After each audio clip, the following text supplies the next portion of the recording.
Tujuan 1. Dapat mengamati pembentukan bayangan pada lensa. 2. Dapat menentukan titik fokus pada lensa, alat dan bahan, lensa cekung, lensa cembung, lilin lampu, mistar, dan korek api. Landasan teori. Lensa adalah benda transparan yang mampu membiaskan berkas-berkas cahaya yang melewatinya, sehingga jika suatu benda berada di depan mata, maka bayangan dari benda yang akan terbentuk. Pembentukan bayangan oleh lensa terjadi melalui pembiasaan ganda pada bidang batas yang satu dan batas yang lainnya.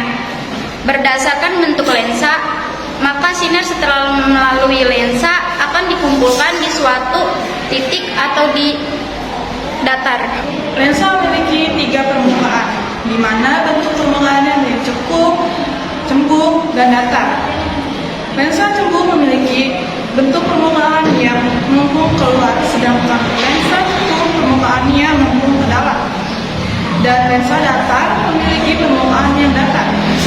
Lensa cembung atau lensa positif merupakan lensa yang bagian tengahnya lebih tebal dibanding bagian tepinya. Terdapat 3 jenis lensa, yaitu lensa biokonveks, cembung, rangkap.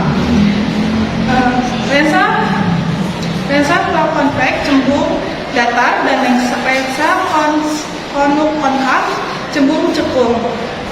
Lensa cembung memiliki sifat yang dapat mempunyai cahaya sehingga disebut sebagai lensa konvergen.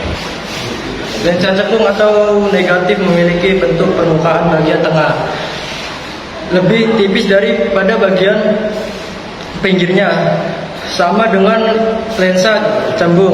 Lensa cekung juga memiliki 3 jenis, yaitu berkonkav, cekung rengkap, prekontak, cekung datar, dan kontak konvex, cekung cembung. Sifat dan lensa cekung yaitu menyebabkan cahaya atau disebut lensa divergen. Rumusnya F sama dengan S plus S action per S kali S action.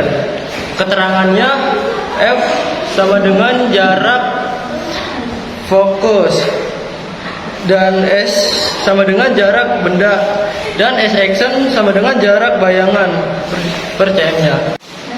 Lalu ada D, yaitu langkah kegiatan. Yang pertama, susun alat seperti di gambar. Kedua, nyalakan sumber cahaya dan aturlah kedudukan benda dan layar agar pada layar memiliki bayangan yang paling tajam.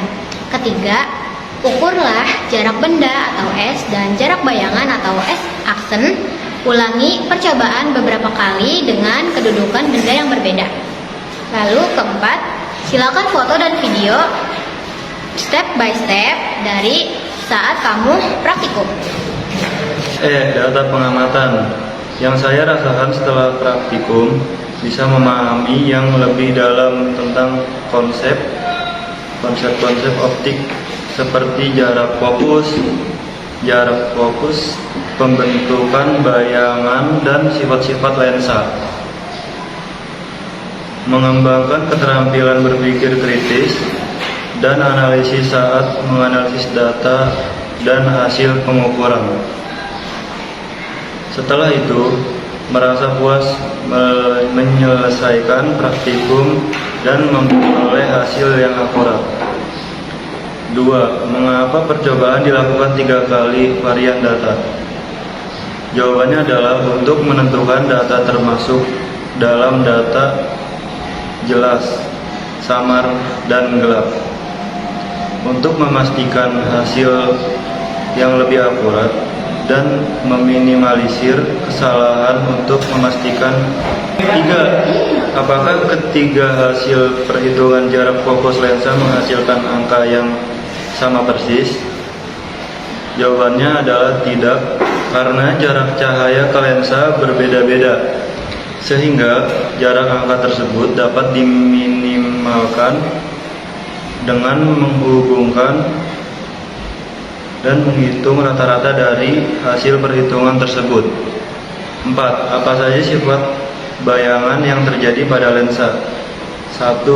terbalik. 2 diperkecil. 3 maya. Di sini saya akan menjelaskan perhitungan dari hasil praktikum pembangunan. Yang pertama diketahui rumusnya S tambah S aksen dibagi S kali S aksen.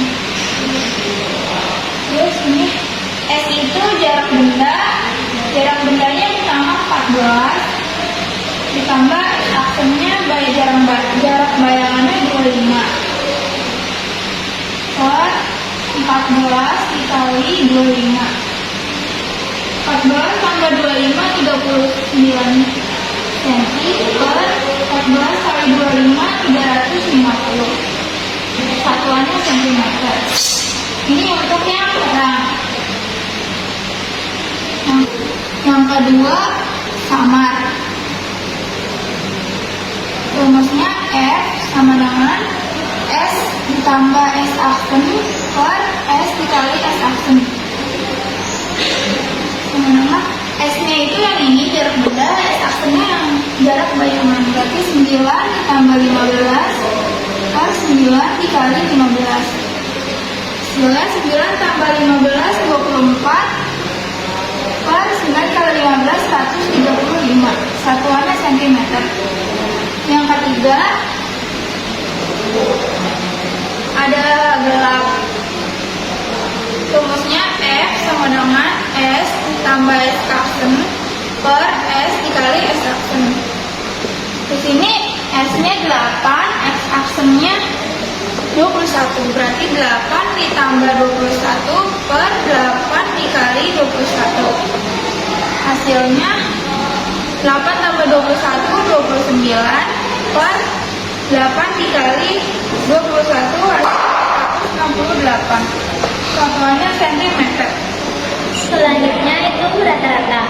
Rumus rata-rata itu F rata-rata sama dengan F1 ditambah F2 ditambah F3 dibagi 3. F1-nya tadi kita masukin ke sini 39 per 350 ditambah 24 per 135 ditambah 39 per 168. Karena penjelasan belum sama, jadi disamainnya jadi 4.200. Nah, 4.200 dikali 39 dibagi 350 jadinya 468. 4.200 dibagi 135 dikali 24 itu 744. Terus 4.200 dikali 24